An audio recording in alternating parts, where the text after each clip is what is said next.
بسم اللہ الرحمن الرحیم. یعنی شیشے کے گھر ہوں گے یہ، اندر سے باہر، باہر سے اندر نظر آئے تو شیشہ ہوتا ہے نا ایسا، تو یہ شیشے کے مجوف گھر ہوں گے. لمن الان الکلام، جو بات کرنے میں نرمی اختیار کرے اللہ تعالیٰ اس کو یہ گھر دے گا. واطعم الطعام، اور لوگوں کو کھانا کھلائے. وتابع الصیام، پیدر پہ روزے رکھے. وصلی باللیل والناس نیام، اور رات میں اس وقت کھڑے ہو کے نماز پڑھے جب لوگ سو رہے ہوتے ہیں، یعنی تہجد. جو یہ کام کرے گا اللہ پاک اس کو جنت میں یہ گھر عطا فرمائے گا، یہ بالا خانے دے گا. جو اچھی اچھی باتیں کرے، اطاب الکلام، باتیں کرے تو اچھی اچھی کرے. پہلے تہجد پڑھا کرتا تھا، پھر تہجد پڑھنا چھوڑ دیا، پھر اس نے تہجد پڑھنا چھوڑ دیا. تم ایسے نہیں ہونا، تم تہجد پڑھ رہے ہو تو ہمیشہ پڑھتے رہنا، کبھی چھوڑنا نہیں. اس میں یہ بات سمجھ لیجئے، تارک تہجد کون ہوتا ہے؟ تارک تہجد وہ نہیں ہوتا کہ جو تہجد پڑھنے کی نیت سے سویا کہ صبح تہجد کے بعد اٹھ کے تہجد پڑھوں گا لیکن آنکھ نہیں کھلی، یہ تارک تہجد نہیں ہے. تارک تہجد وہ ہے جو سوتے وقت یہ نیت کر کے سوئے کہ میں نے تہجد میں نہیں اٹھنا. بات سمجھ میں آ رہی ہے؟ تارک کس کو کہتے ہیں؟ جو ترک کی نیت کرے.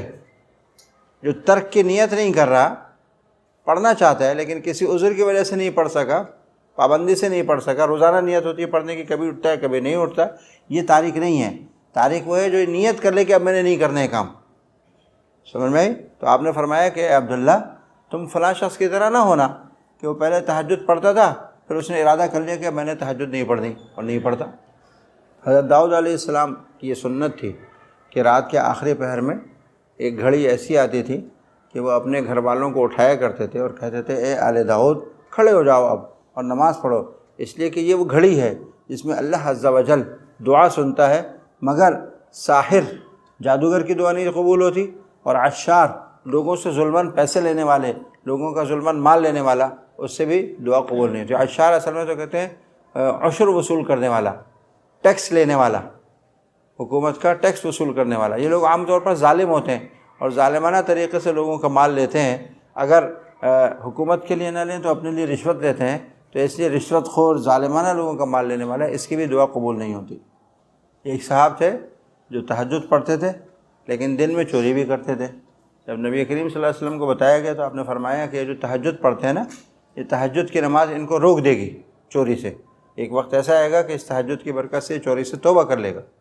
پیچھے آپ حدیث پڑھ کر آئیں کہ وَمَنْحَاتٌ لِلْإِثْمِ، یہ تہجد کی نماز گناہوں سے روکنے والی ہے. اس کا مطلب یہ ہے کہ اگر کوئی آدمی تہجد پابندی سے پڑھ رہا ہے اور اس کو کسی گناہ کی عادت پڑی ہوئی ہے تو یہ تہجد کی برکت سے وہ گناہ کی عادت اس کی آہستہ آہستہ ایک وقت آ جائے گا کہ چھٹ جائے گی. جتنی بڑی سے بڑی خراب سے خراب، کبیرہ سے کبیرہ گناہ کی عادت ہو، اگر تہجد کی پابندی ہو رہی ہے تو تہجد کی برکت سے وہ گناہ کی عادت آہستہ آہستہ چھٹ جاتی ہے. کیونکہ رسول اللہ صلی اللہ علیہ وسلم نے بتا دیا کہ تہجد کی تاثیر کیا ہے؟ منحات للاسم، یہ گناہوں سے روک دیتی ہے، گناہوں سے بچا لیتی ہے. تو یہ صاحب بھی تہجد پڑھتے تھے اور چوری بھی کرتے تھے. آپ نے فرما دیا تہجد کی پابندی کر رہے ہیں، چوری اس کی چھٹ جائے گی، اور ایسے ہی وہ چوری بعد میں چھٹ گئی ان سے.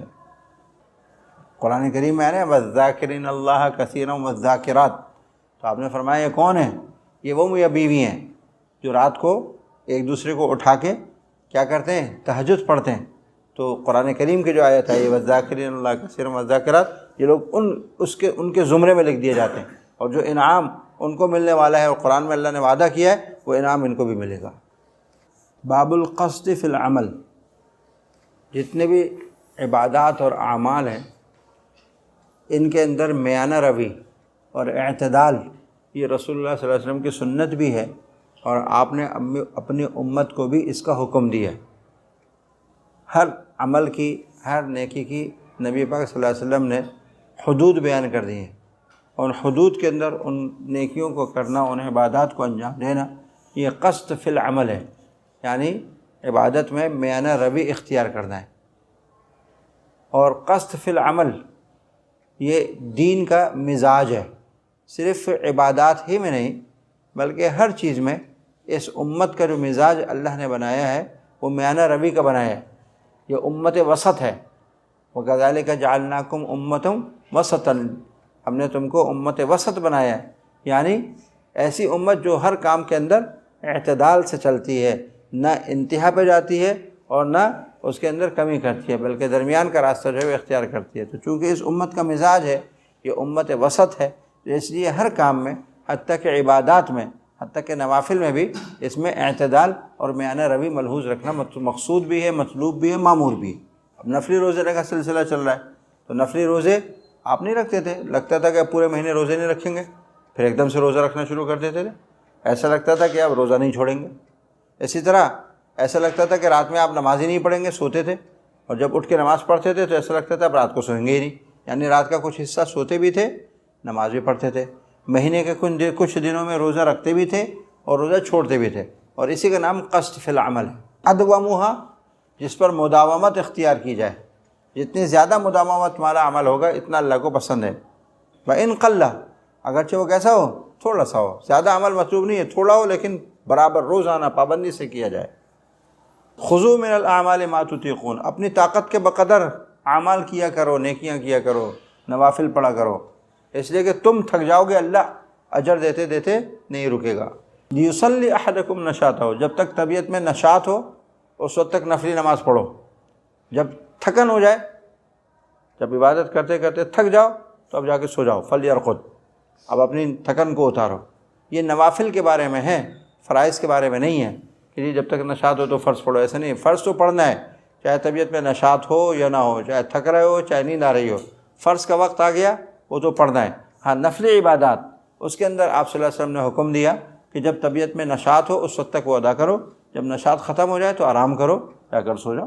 بلکہ ہمارے اکابر تو یہ فرماتے ہیں کہ نفلی عبادات میں یہ اصول اپناؤ کہ پیٹ بھر کر نفلی عبادت نہیں کرو، یعنی اتنی نفلی عبادت کوئی کر لی کہ جس سے آدمی کی طبیعت اکتانے لگی پھر چھوڑا، ایسے نہیں کرو، بلکہ نفلی عبادت اتنی کرو کہ جب تھوڑا سا اور شوق باقی ہو کہ ابھی اور پڑھنی چاہیے نفلی نماز یا اور کرنی چاہیے تلاوت، اس سے پہلے چھوڑ دو، تاکہ اگلی دفعہ دوبارہ جلدی پڑھنے کا خیال آئے اور ارادہ ہو اور شوق پیدا ہو۔ اگر تم پیٹ بھر کے عبادت کر لو گے ایک دفعہ تو پھر دوبارہ دیر سے آپ کا دل چاہے گا اور دیر سے آگے عبادت کرنے کا ارادہ ہوگا۔ تو جلدی جلدی ارادہ ہونے کے لیے جب تھوڑا سا شوق باقی رہ جائے نفلی عبادت کو، اس وقت چھوڑ دینا چاہیے۔ مثلا کسی نے 8 رکعتیں پڑھی ہیں، 8 رکعت کے بعد دل چاہ رہا ہے 2 اور پڑھ لوں، تو بس 8 پہ رک جاؤ، 2 مزید نہیں پڑھو، تاکہ اگلی دفعہ آپ کو جلدی شوق پیدا ہو جائے۔ تلاوت کلام پاک 1 پارہ پڑھ لیا، اب دل چاہ رہا ہے کہ پاؤ پارہ اور پڑھ لوں، نہیں، رک جاؤ، تھوڑا سا اس کے اندر شوق باقی ہو تو اس کو چھوڑ دو۔ اس کی مثال ایسے سمجھو جیسے آدمی جب کھانا کھاتا ہے اور خوب پیٹ بھر کے کھانا کھا لے، دوبارہ بھوک جلدی لگتی ہے، لیکن تھوڑی سی بھوک چھوڑ کے کھانا کھائے، یعنی 4-6 لقمے کھانے کا بھی دل چاہ رہا تھا، اس وقت کھانے کو چھوڑ دے تو اگلی دفعہ بھوک کیا لگتی ہے؟ جلدی لگتی ہے اور خوب کھل کے لگتی ہے۔ تو بالکل اسی طریقے سے عبادات نفلیہ کا بھی معاملہ ہے کہ جب تھوڑا سا شوق باقی ہو اس وقت اس کو چھوڑ دینا چاہیے۔ اذا نعس احدکم، جب اونگ آنے لگے نماز میں کسی کو تو اب نماز نہ پڑھے، فلیرقد، بس وہ کیا کرے، سلام پھیرے، نماز پوری کر کے سلام پھیرے اور سو جائے۔ کیونکہ اگر نیند میں وہ پڑھے گا نماز یا عبادت کرے گا یا ذکر کرے گا یا دعا مانگے گا تو اس کو نیند میں پتہ نہیں چلے گا، وہ تو یہ چاہ رہا ہے کہ میں اللہ سے استغفار کروں اور وہ اپنے حق میں کوئی بد دعا اس کی زبان سے نکل جائے۔ تو اس لیے نیند کی حالت میں کوئی عبادت نہیں کرنی چاہیے، جب نیند کا غلبہ ہو اس وقت عبادت نہیں کرنی چاہیے۔ حضرت ابو ہریرہ رضی اللہ تعالیٰ عنہ فرماتے ہیں کہ رسول اللہ صلی اللہ تعالیٰ علیہ وسلم نے فرمایا، ان الدین یسر، دین تو آسان ہے، یعنی دین کے جو احکام ہیں اللہ نے اور اللہ کے رسول نے جو شریعت کے احکام دی ہیں، یسر، وہ آسان ہے۔ ولن یشاد الدین احد، اور کوئی بھی دین سے کشتی نہیں لڑتا، الا غلبہ، مگر یہ کہ بالآخر دین ہی اس کے اوپر غالب آ جاتا ہے۔ فسددوا، لہٰذا سیدھے سیدھے راستے پر چلتے رہو، وقاربوا، اور سیدھے راستے کے قریب قریب رہو، وابشروا، اور خوشخبریاں جنت کی حاصل کرو، اور تعاون حاصل کرو، اعانت حاصل کرو، بالغدوۃ والروحہ، صبح اور شام کی نمازوں سے، وشیء من الدلجہ، اور رات کے آخری پہر میں کچھ نماز پڑھ کے۔ یہ تو حدیث کا ترجمہ ہے۔ اس حدیث میں 3 باتیں بنیادی طور پر فرمائی گئی ہے۔ پہلی بات تو یہ فرمائی گئی ہے کہ دین کے سارے احکام آسان ہیں۔ دوسری بات یہ فرمائی گئی ہے کہ کوئی شخص اگر دین میں تشدد اختیار کرتا ہے تو وہ ساری زندگی اس کو نبھا نہیں سکتا، بالآخر ایک وقت ایسا آتا ہے کہ اس کو ہتھیار ڈالنے پڑتے ہیں اور دین ہی اس کے اوپر غالب آتا ہے۔ اور تیسری بات یہ ارشاد فرمائی گئی ہے کہ اعتدال کے ساتھ دین کے اوپر چلتے رہو، دینی احکامات کے اوپر چلتے رہو۔ اور ظاہر ہے پورا تو تم دین کے اوپر نہیں چل سکو گے، لیکن کم سے کم قریب تو رہو۔ اور دین پر چلنے کے لیے جو تمہیں مدد ملے گی وہ نماز سے ملے گی۔ 5 وقت کی نماز کی پابندی کرو اور کچھ تہجد بھی پڑھا کرو، تو یہ 5 وقت کی نماز کی پابندی اور تہجد، اس سے تمہارے لیے دین کے دیگر احکام اور شریعت پر چلنے میں مدد ملے گی، اس سے مدد حاصل کرو۔ یہ 3 باتیں اس حدیث کے اندر رسول اللہ صلی اللہ علیہ وسلم نے ارشاد فرمائی ہیں۔ ان تینوں کو اس طرح سمجھ لیجیے۔ اس میں پہلی بات جو ہے الدین یسرن، اس کا مطلب یہ نہیں ہے کہ دین اتنا آسان ہے کہ کچھ بھی نہیں کرو اور کامیاب ہو جاؤ گے۔ یسر کس کو کہتے ہیں، اس کی حقیقت سمجھ لو۔ آپ نے جو فرمایا نا دین آسان ہے، جبکہ ہم دیکھتے ہیں دین کے بہت سارے کام ایسے ہیں جن میں بڑی مشقت ہے۔ آپ دیکھو جہاد، اس کے اندر جان اور مال لگانا پڑتا ہے، مشقت والا کام ہے نہیں۔ گرمیوں کے روزے مشقت والا کام ہے نہیں۔ رات کو تہجد میں اٹھنا مشقت والا کام ہے نہیں۔ یہ سارے دین کے کام ہیں نا، لیکن رسول اللہ صلی اللہ علیہ وسلم کیا فرما رہے ہیں، یسرن، یہ تو آسان ہے۔ تو آسان کہیں، تو بڑی مشقت والے کام ہیں۔ تو یسر کا کیا مطلب ہے، اسے سمجھنے کی ضرورت ہے۔ یسر اصل میں ہر اس چیز کو، ہر اس کام کو کہتے ہیں جو آدمی کر سکے، جو اس کی طاقت میں ہو، جو اس کی وسعت میں ہو، وہ کہلاتا ہے یسر۔ اور جو طاقت سے باہر ہو اس کو کہتے ہیں عسر، مشکل۔ سمجھ میں آئی بات؟ تو نبی کریم صلی اللہ علیہ وسلم یہ فرما رہے ہیں کہ دین کے جتنے بھی احکام ہیں وہ سب تمہاری قدرت اور طاقت کے مطابق ہے۔ تم اگر کرنا چاہو تو تم کر سکتے ہو، تمہاری طاقت سے باہر نہیں ہے۔ آپ دیکھیے نا، ایک آدمی ہے جو کام کرنا آتا ہے اس کو، اگرچہ مشقت والا کام ہی کیوں نہ ہو، اگر اس سے کہا جائے تمہیں یہ کام کرنا آتا ہے، وہ کہتے ہیں ہاں آسان ہے، میں کر سکتا ہوں۔ اگرچہ دوسرے کے حق میں وہ کیا ہوتا ہے، مشقت والا ہوتا ہے، وہ کہتا ہے میں نہیں کر سکتا۔ مثال، ایک آدمی ہے، اس کی زبان پشتو ہے، اسے کو پشتو میں تو 10 جملے بول دے تو وہ کیا بولے گا، یہ تو بڑا آسان کام ہے، میں کر دوں گا۔ لیکن جس کو پشتو نہیں آتی، اس سے کہہ دو پشتے کا ایک جملہ بول دے، وہ کہے گا یار کیا مشکل کام بتا دیا، میں تو کر ہی نہیں سکتا۔ یہ مشکل اور آسان کس بنیاد پر ہوا ہے، جاننے نہ جاننے، کر سکنے نہ کر سکنے کی بنیاد پر آسان اور مشکل ہوا ہے۔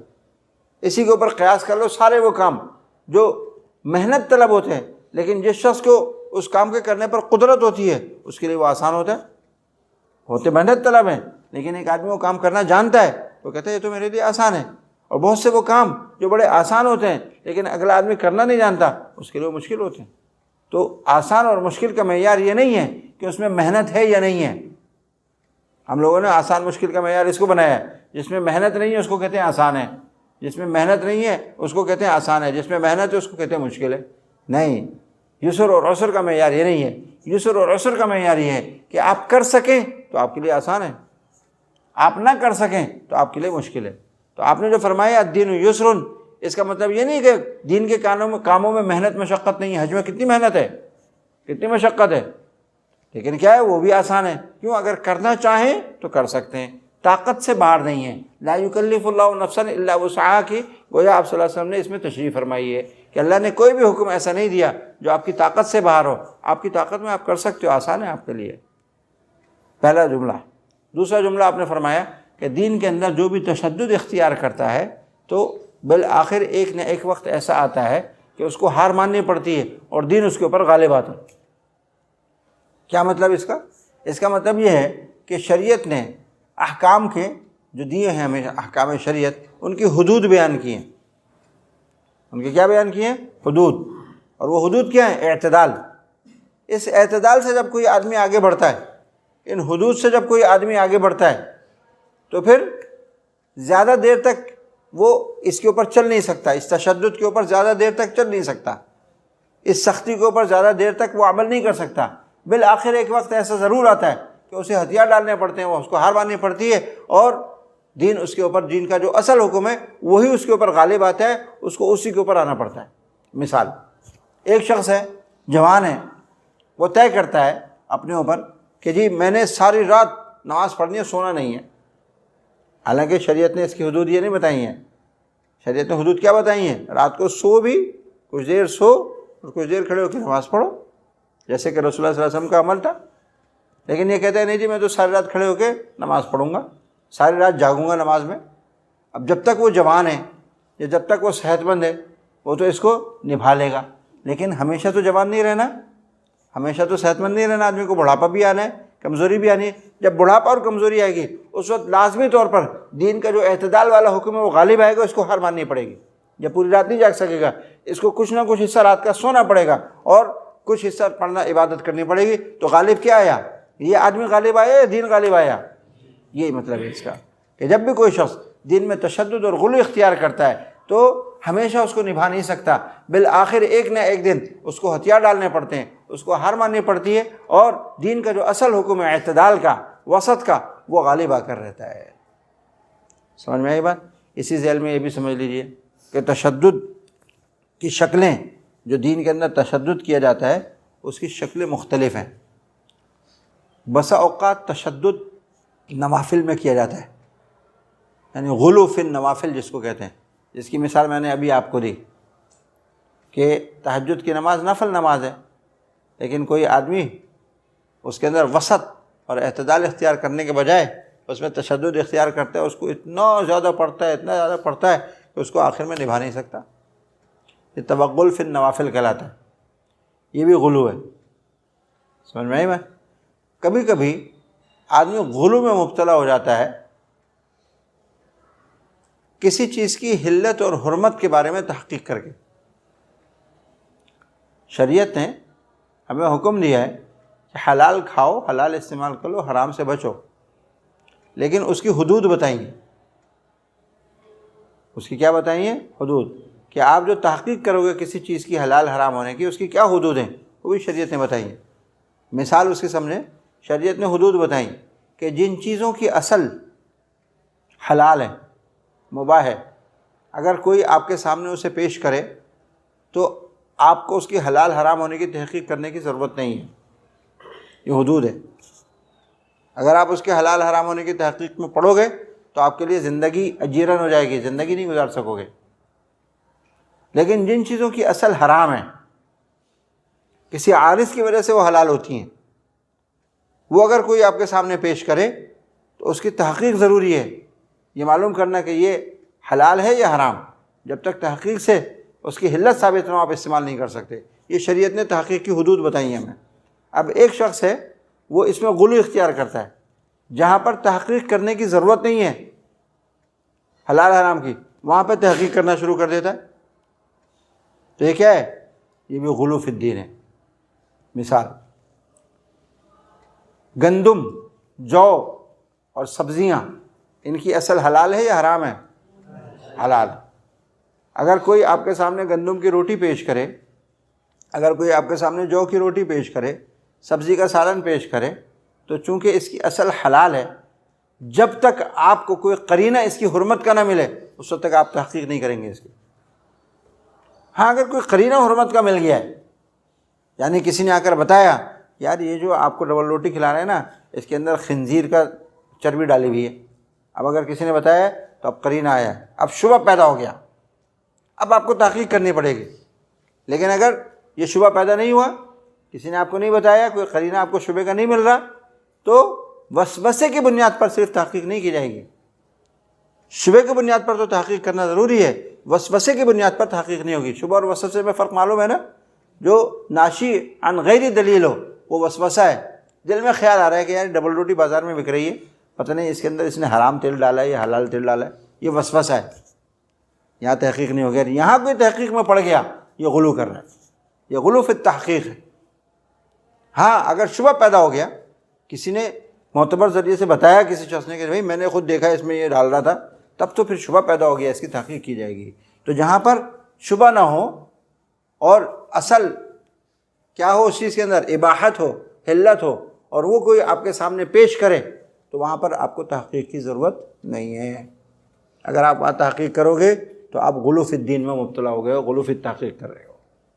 شبہ میں سے ایک شبہ یہ ہے کہ آپ کسی کافر ملک میں ہیں اور وہاں پر عام طور پر کھانے پینے کی چیزوں میں شراب اور خنزیر کی چربی وغیرہ کا استعمال ہوتا ہے. وہاں اگر ڈبل روٹی، وہاں پر اگر آپ کے سامنے سبزی وغیرہ کا سالن پیش کیا جا رہا ہے تو وہاں شبہ موجود ہے، قرینہ موجود ہے، کیونکہ یہاں پر لوگ جو ہیں عام طور پر یہ چیزیں ڈالتے ہیں، لہٰذا یہاں آپ کو تحقیق کرنی پڑے گی کہ بھائی اس ڈبل روٹی میں کوئی غلط چیز تو نہیں ڈالی ہوئی، اس کے اجزائے ترکیبی آپ کو دیکھنے پڑیں گے جو لکھے ہوتے ہیں کہ اس میں کوئی ایسی چیز تو نہیں لکھی ہوئی جو ناپاک ہو یا ناجائز یا حرام ہو ہمارے دین میں، اور پھر آپ اس کو استعمال کریں، وہاں تو تحقیق کی جائے گی۔ ورنہ پاکستان میں ہے یا کسی اسلامی ملک میں، وہاں چونکہ یہ چیزیں عام طور پر نہیں ہوتی، وہاں تحقیق کرنے کی ضرورت نہیں ہے۔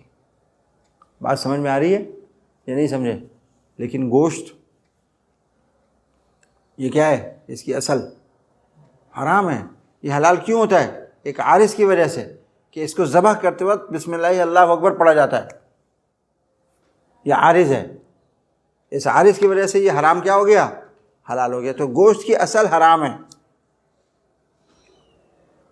اور ایک عارض اللہ کے نام پر ذبح کرنے کی وجہ سے، ایک عارض ماکول اللحم جانوروں کی وجہ سے اس کو حلال کیا گیا ہے۔ اگر یہ آپ کے سامنے پیش کیا جائے یہاں آپ کو تحقیق کرنی پڑے گی کہ یہ حلال ہے یا حرام۔ سمجھ میں بات؟ یہاں بغیر تحقیق کے آپ نہیں کھا سکتے۔ اور تحقیق کا ایک حصہ یہ بھی ہے کہ اگر کوئی مسلمان آپ کے سامنے گوشت پیش کر رہا ہے، دکاندار کون ہے؟ مسلمان ہے، گوشت بیچنے والا کون ہے؟ مسلمان ہے، سالن پکار کر لینے والا کون ہے؟ ہوٹل کے اندر مسلمان ہے، تو مسلمان کا گوشت پیش کرنا یہ کافی دلیل ہے اس بات کی کہ یہ حلال ہے۔ سمجھ میں آئی بات؟ ہاں اگر کافر پیش کر رہا ہے، ہوٹل کا مالک کافر ہے، دکاندار جو گوشت بیچ رہا ہے وہ کافر ہے، وہاں آپ نہیں لے سکتے ایسے، وہاں پر آپ کو تحقیق کرنی پڑے گی کہ بھائی آپ نے ماکول اللحم جانور لیا ہے، غیر ماکول اللحم جانور لیا ہے، آپ نے اس کو ذبح کرتے ہوئے بسم اللہ پڑھی تھی یا نہیں پڑھی تھی، یا ذبح کرنے والے نے اس پہ بسم اللہ پڑھی تھی یا نہیں پڑھی تھی، جب تک اس کی آپ تحقیق نہ کر لو آپ کے لیے وہ حلال نہیں ہوگا۔ تو بہت سے لوگ غلو فی التحقیق میں مبتلا ہو جاتے ہیں، جن چیزوں میں تحقیق کرنے کی ضرورت نہیں ان کی تحقیق میں پڑھ کے اپنے آپ کو مشقت میں ڈال لیتے ہیں، بالآخر ان کو ہتھیار ڈالنا پڑے گا ایک دن۔ سمجھ میں آ گئی بات؟ کس کے آگے؟ دین کے حکم کے آگے، اعتدال کے آگے۔ اسی طرح بعض لوگ بسا اوقات غلو فی التبلیغ میں مبتلا ہو جاتے ہیں۔ تبلیغ میں غلو، تبلیغ میں غلو کیا ہے؟ تبلیغ میں غلو یہ ہے کہ اللہ پاک نے ہمیں جو احکام دیے ہیں ان میں کچھ فرض ہیں، کچھ واجب ہیں، کچھ سنت موقت ہیں، کچھ سنت غیر موقت ہیں، کچھ مستحب ہیں، کچھ نفل ہیں، یہ درجات ہیں اس کے اندر۔ اب اگر کوئی شخص کسی سنت کا امر اتنی تاکید کے ساتھ کرنے لگے جتنی تاکید فرض کے لیے ہے، یہ غلو فی الامر ہے۔ مستحب کا امر اتنی تاکید کے ساتھ کرنے لگے جتنی تاکید واجب کے لیے، یہ کیا ہے؟ غلو فی الامر ہے۔ اللہ نے تو اس کو مستحب رکھا تھا، آپ اس کو فرض کر رہے ہو۔ اللہ نے تو اس کو سنت رکھا تھا، آپ اس کو واجب کر رہے ہو، تو یہ بھی غلو فی الدین ہے، اور اس کی غلو فی الامر کہا جاتا ہے۔ مثال، کوئی شخص تہجد کی نماز کے لیے وہ تاکید کرے، امر کرے، ایسا امر کرے جیسا وتر کے لیے کیا جاتا ہے۔ کوئی شخص تہجد کے اوپر ایسی تاکید اور ایسا امر کرے، ایسی سختی کرے جیسے سختی کس کے اوپر کی جاتی ہے؟ وتر کے اوپر کی جاتی ہے، یہ غلو ہے، غلو فی الامر ہے۔ تارک وتر جو ہے وہ فاسق ہے، اس کی شہادت قبول نہیں ہے۔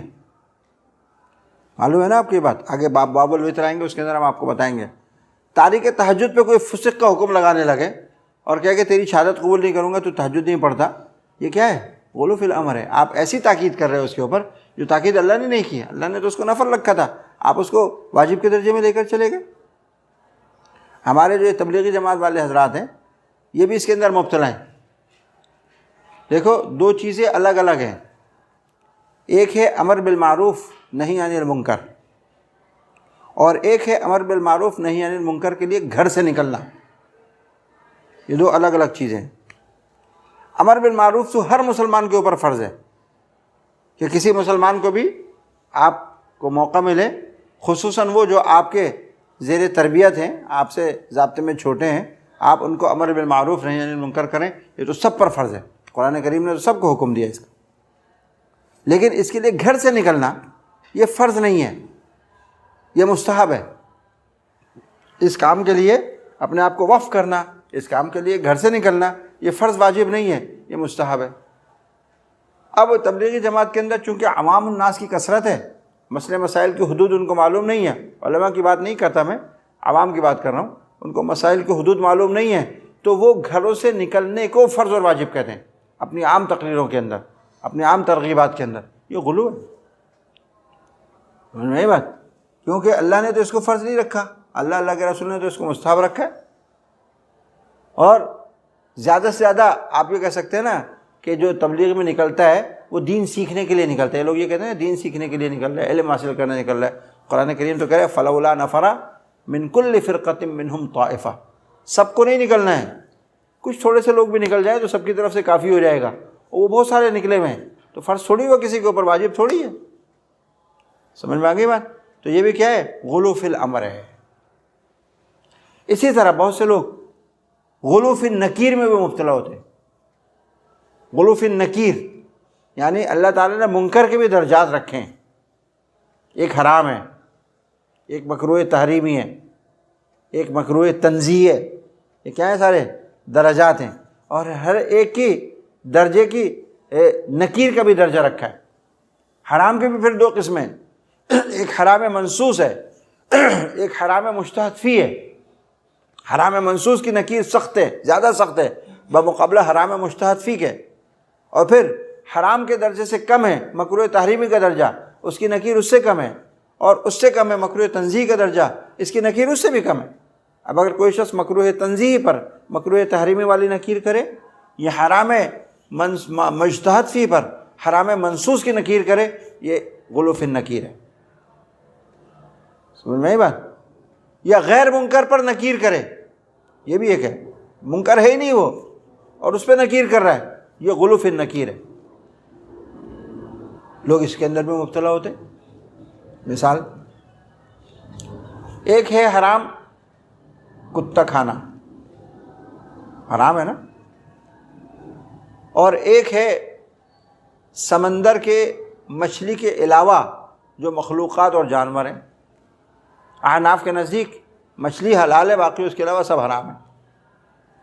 صحیح نا؟ کیکڑا ہے یا اس طرح کے دیگر جانور ہیں سمندر کے، احناف کے نزدیک حرام. کتے کی حرمت جو ہے نا یہ منصوص ہے، یہ حرام میں منصوص ہے، نص کے اندر اس کی حرمت آئی ہے. اور کیکڑے کی حرمت منصوص نہیں ہے، مجتہد فی ہے. کیکڑے کی حرمت کیسی ہے؟ مجتہد فی. اختلاف ہے نا اس میں، احناف کہتے ہیں حرام ہے، شفافہ کہتے ہیں حلال ہے، تو مجتہد فی ہو گیا نا. اب ایک آدمی کیکڑے کے اوپر وہ نکیر کر رہا ہے، ایک حنفی کیکڑا کھا رہا ہے تو اس کے اوپر وہ نکیر کر رہا ہے، اس درجے کی نکیر جو حرام منصوص پر کی جاتی ہے، یہ غلو فی النکیر ہے. ارے بات سمجھ میں آ رہی ہے نہیں آ رہی؟ تو غلو کی متعدد شکلیں ہیں، معاشرے کے اندر اس وقت پھیلی ہوئی ہیں. کوئی توغل فی النوافل کر رہا ہے، کوئی توغل فی العبادات کر رہا ہے، کوئی توغل فی الامر کر رہا ہے، کوئی توغل فی نہیں کر رہا ہے، کوئی توغل فی تحقیق کر رہا ہے کہ حلال حرام کی تحقیق میں پڑا ہوا ہے اور اس کے اندر جو ہے توغل کر رہا ہے. تو یہ سارے غلو کی شکلیں ہیں اور معاشرے کے اندر رائج ہیں. ان سب سے قرآن کریم نے منع فرما دیا لا تغلو فی دینکم. اگرچہ اس کا خطاب اہل کتاب کو ہے یا اہل الکتاب لا تغلو فی دینکم، لیکن چونکہ بغیر نکیر کے یہ قرآن کریم میں آ گیا ہے تو ہمارے لیے بھی کیا ہے؟ یہ حجت ہے. امت محمدیہ کو بھی کہا جا رہا ہے لا تغلو فی دینکم، اپنے دین میں غلو مت کرو، کسی بھی شکل میں غلو نہیں ہونا چاہیے. اور جب آدمی ان تمام شکلوں کے غلو سے بچتا ہے اور اعتدال پہ آتا ہے تب امت وسط کا صفت اور امت وسط کا جو امتیاز ہے وہ اس کے اندر آتا ہے. اگر کسی کہیں پہ بھی وہ غلو کے اندر چلا گیا پھر امت وسط کا امتیاز اور جو شان ہے وہ اس کے اندر پیدا نہیں ہوگی. بات سمجھ میں آ گئی نہیں آئی یا نہیں سمجھے؟ اسے توغل فی النکیر کہ ایک صورت یہ ہوتی ہے کہ آدمی فرق باطلہ کی تردید کرتا ہے. یہ مولویوں کے لیے خاص طور سے طالب علموں کے لیے میں بیان کیا کرتا ہوں کہ اللہ جل شانہ نے ہمیں حکم دیا ہے کہ حق اور باطل کو بیان کرو، حق کو الگ بیان کرو، باطل کو الگ بیان کرو، واضح کرو. لیکن کوئی شخص اپنی زندگی کا مشغلہ ہی اس کو بنا لے، یہ توغل ہے. ارے اللہ نے اس کے ساتھ تو اور بھی تو حکم دیے نا، اور بھی تو نیک کام کرنے کے لیے کہا ہے نا. صرف باطلی کی نکیر کی زندگی کا مشغلہ بنا لیں، یہ غلو ہے. ایسا نہیں کرنا چاہیے. باطل کی نکیر ضرور کرو لیکن اس کی حدود ہے کہ آپ ایک دفعہ اس کے باطل ہونے کو بیان کر کے اچھی طریقے سے بیان کر کے ایک طرف رکھ دو، پھر اپنے کام میں لگ جاؤ. بہت سے لوگ ہوتے ہیں انہوں نے اپنی زندگی کا مشغلہ صرف شیعوں کی پیچھے ڈنڈا لے کے بھاگ رہے ہیں، شیعوں کی تردید بنا رکھی ہے، ساری زندگی اسی چکر میں لگے ہوئے ہیں، شیعوں کے خلاف لگے ہوئے ہیں۔ یہ توغل ہے، ایسا نہیں ہے۔ رسول اللہ صلی اللہ علیہ وسلم کی آپ حیات طیبہ دیکھیں نا، آپ نے آخر میں کیا کہہ دیتا تھا؟ لکم دینکم قل یا ایھا الکافرون لا اعبد ما تعبدون ولا انتم عابدون ما اعبد لکم دینکم ولی دین۔ ایک طرف کھول کے بیان کر دیا، تمہارا راستہ الگ ہے، ہمارا راستہ الگ ہے، تمہارا دین الگ ہے، ہمارا دین الگ ہے، تم جس کی عبادت کرتے ہو وہ الگ ہے، ہم جس کی عبادت کرتے ہیں وہ الگ ہے، تم باطل ہو، ہم حق ہے، اگر پھر بھی تم نہیں مانتے لکم دینکم ولی دین، تم اپنے دین پر چلو، ہم اپنے دین پر چلیں گے۔ ڈنڈا لے کے پیچھے نہیں بھگے۔ قرآن کریم نے کہہ دیا لست علیہم بمسیطر، آپ ان کے اوپر داروغہ بنا کے ڈنڈا لے کے مسلط نہیں کیے گئے کہ آپ باطل کی تردید پر ڈنڈا لے کے ان کے اوپر مسلط ہیں اور ساری زندگی کا مشغلہ اس کو بنا لیں، نہیں، آپ نے اس کے ساتھ نمازیں بھی پڑھی، آپ نے حج بھی کیے، آپ نے دیگر خیر کے کام بھی کیے، سارے دن زندگی کے مشغلے بنائے سب کاموں کو، ساری زندگی کا مشغلہ صرف تردید اور صرف باطل کے پیچھے ڈنڈا لے کے بھاگنے کو نہیں بنایا۔ تو بہت سے ہمارے علماء جو ہیں وہ فارغ ہونے کے بعد اپنی زندگی کا مشغلہ کسی ایک فرقے کی تردید کے لیے اپنے آپ کو وقف کر دیتے ہیں، یہ توغل ہے۔ سمجھ میں آئی بات؟ کسی ایک فرقے کے پیچھے اپنی ساری زندگی کا علم، صلاحیتیں، اوقات لگا دینا توغل ہے۔ نبی کریم صلی اللہ علیہ وسلم نے ایسا نہیں کیا، آپ نے تو تردید بھی کی، اس کی بھی حدود بتائیں، اور اپنے دوسرے کام بھی کی۔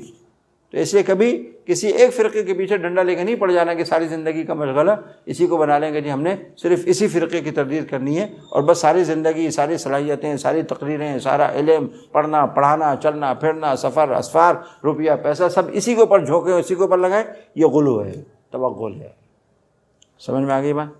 حزب کہتے ہیں اس معمول کو جو آدمی نے روزانہ کچھ پڑھنے پڑھانے کا معمول بنایا ہوتا ہے نا، قرآن کریم اتنا پڑھنا ہے، نوافل اتنے پڑھنی ہیں، تسبیحات فلاں فلاں تسبیحات اتنی پڑھنی ہے، یہ کہلاتا ہے حزب، کہ آدمی نے اپنے لیے جو کچھ حصہ ذکر اذکار کا، تعلیم نوافل کا مقرر کیا۔ اگر کوئی نیند کی وجہ سے نہیں پڑھ سکا، آنکھ نہیں کھلی، تہجد میں اٹھتا تھا نہیں کھل سکی آنکھ، تہجد میں اٹھ کے کچھ ذکر کیا کرتا تھا نہیں آنکھ کھلی، کچھ دعائیں مانگا کرتا تھا آنکھ نہیں کھلی، مناجات مقبول پڑھتا تھا آنکھ نہیں کھلی، یہ ہے من نام حزبہ کا مطلب۔ اب اگر تہجد میں آنکھ نہیں کھلی ہے تو وہ کیا کرتا ہے؟ فجر کے بعد اور ظہر کے درمیان کسی وقت میں اس کی تلافی کر لیتا ہے۔ مثلا تہجد میں وہ پڑھتا تھا 6 رکعتیں، اس نے اشراق چاش کے وقت میں 6 رکعتیں اضافی پڑھ لیں، یہی سوچ کے کہ اس وقت نہیں پڑھ سکا ابھی پڑھ لوں۔ اس وقت ایک پارہ تلاوت کرتا تھا، اس وقت نہیں کر سکا، اب ظہر سے پہلے اور فجر کی نماز کے بعد اس کی تلافی کرتا ہے اور ایک سپارہ پڑھ لیتا ہے۔ کچھ تسبیحات پڑھتا تھا وہ اس وقت پڑھ لیتا ہے۔ تو اللہ پاک اس کے نیند کی وجہ سے اس کو محروم نہیں کریں گے، بلکہ اس کو اس پڑھنے پر وہی اجر و ثواب عطا فرمائیں گے جو ثواب اس کو تہجد کے وقت اٹھنے پہ ملتا۔ سمجھ میں یہ بات؟ یہ اللہ کی رحمت ہے۔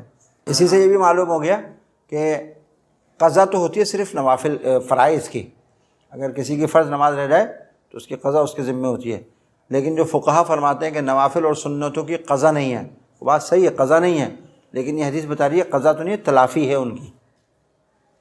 ایک ہوتی ہے قضا اور ایک ہوتی ہے تلافی، تلافی مافات۔ تو قضا تو نہیں ہے، کیونکہ قضا تو کیا ہوتی ہے؟ واجب ہے، ضروری ہے کرنا۔ ہاں تلافی ہے جو واجب نہیں ہے، اگر آپ اتنی عبادت کسی دوسرے وقت میں کر لو اور اس کی تلافی کر لو تو یہ ثابت ہے حدیث سے، اور یہ حدیث اس کی دلیل ہے۔ سمجھے؟ یہ جو ہماری سنتیں رہ جاتی ہیں نا، سنن غیر مؤکدہ کسی وجہ سے، اور پھر ہم کہتے ہیں یہ تو سنت تھی چلو چھوڑو نہیں پڑھو، نہیں، یہ حدیث بتا رہی ہے اس کی تلافی کر لینی چاہیے۔ اور تلافی اس کی کیا ہے؟ دوسرے وقت میں اتنی ہی عبادت آپ کر لو، تو تلافی کرنے سے اللہ پاک اس عبادت کا ثواب آپ کو عطا کرے گا کہ آپ نے گویا اسی وقت میں پڑھی ہے۔ اسی حدیث سے استدلال کر کے ہمارے اکابر نے فرمایا کہ اگر کسی کی ظہر کی سنن قبلیہ یا فجر کی سنن قبلیہ رہ جائیں، اگر کسی کی ظہر کی سنن قبلیہ اور فجر کی سنن قبلیہ رہ جائیں، کسی وجہ سے رہ جائیں، کسی عذر سے رہ جائیں، تو پھر اس کو یہ نہ سوچے کہ یہ تو سنتیں تھی نہیں کیا پڑھنی، چھوڑو، نہیں، اس کی تلافی کرے بعد میں۔ سورج نکلنے کے بعد فجر کی سنتوں کی تلافی کرے، 2 رکعت سنت پڑھے، اور ظہر کے فرضوں کے بعد قبلیہ 4 سنتوں کی تلافی کرے، اور اس کے دلیل یہ حدیث ہے۔ اگر کوئی شخص یہ کرے گا تو اللہ پاک اس کو وہی اجر و ثواب عطا فرمائیں گے جو قبلیہ سنتوں کا اللہ پاک عطا فرماتے، کیونکہ اس نے تلافی کر دی اس حدیث کی دلیل سے۔ اس میں 3 صورتیں ہیں کہ جو شخص کھڑا ہو کر نماز پڑھے تو وہ تو افضل ہے، اور جو کھڑا ہو کے پڑھ سکتا تھا لیکن کھڑے ہو کے نہیں پڑھ رہا، بیٹھ کے پڑھ رہا ہے، تو اس کو آدھا اجر ملے گا۔ اور اگر کوئی شخص بیٹھ کے بھی نہیں پڑھ رہا، لیٹ کے پڑھ رہا ہے، تو اس کو قائد کا آدھا اجر ملے گا۔ قائد کو جتنا اجر ملتا ہے اس کا آدھا اس کو ملے گا۔ پہلی دو صورتوں پہ تو اشکال نہیں ہے، لیکن دوسری صورت میں اشکال ہے، وہ یہ ہے کہ بغیر شدید عذر کے، تمام فقہا یہ کہتے ہیں لیٹ کر نماز پڑھنا جائز نہیں ہے۔ بغیر شدید عذر کے لیٹ کر نماز پڑھنا جائز نہیں ہے۔ کسی کے اندر اتنا شدید عذر آ گیا، ایسی بیماری آ گئی ہے کہ بیٹھ ہی نہیں سک رہا، تو اس کے لیے تو ہے کہ وہ لیٹ کے نماز پڑھ لے، لیکن اگر بیٹھ سکتا ہے اس کو بیٹھ کر نماز پڑھنا ضروری ہے، یہ مسئلہ ہے۔ اور اگر عذر کی وجہ سے کوئی لیٹ کر پڑھ رہا ہے تو حدیث ہمیں بتاتی ہے کہ اللہ جل شانہ معذور کو پورا اجر دیتے ہیں۔ تو اس میں تو آ رہا ہے نصف اجر القائد، بیٹھ کر نماز پڑھنے والے کا آدھا اجر ملے گا۔ شبہ سمجھ میں آیا؟ اس میں یہ حدیث بتا رہی ہے آدھا اجر ملے گا، اور وہ حدیث بتا رہی ہے کہ اللہ تعالیٰ پورا اجر دیتے ہیں۔ بظاہر دونوں میں تعارض ہو گیا نہیں؟ حضرت علامہ انور شاہ کشمیری رحمۃ اللہ علیہ نے فرمایا کہ اس سے مراد وہ نائم ہے جو انتہائی شدید مشقت کے ساتھ بیٹھ کر نماز پڑھ سکتا تھا، لیکن شدید مشقت ہوتی ہے اس کو، اس لیے وہ لیٹ کر پڑھ رہا ہے، تو اس کا حکم یہ ہے کہ اس کو آدھا اجر ملے گا۔ لیکن اگر کوئی بڑھ ہی نہیں سکتا بیٹھ کے، معذور ہے، تو پھر اس کو پورا اجر ملے گا۔ اس حدیث کا مصداق وہ والی صورت ہے، اس حدیث کا مصداق یہ والی صورت ہے۔ تقلب یعنی کروٹ بدلتے ہوئے آنکھ کھلی، وضو کر کے سویا تھا، اللہ کا ذکر کرتے کرتے سویا تھا، پھر کروٹ بدلی تو آنکھ کھل گئی۔ اس آنکھ کھلنے کے بعد جو بھی اللہ سے مانگے گا، اس کے باوجود سونے کی برکت سے اللہ تعالیٰ اس کی دعا قبول کرتے ہیں۔ عجب ربنا، اللہ تعالیٰ بڑا خوش ہوتا ہے، بڑا راضی ہوتا ہے ایسے شخص سے۔ وہ کون ہے؟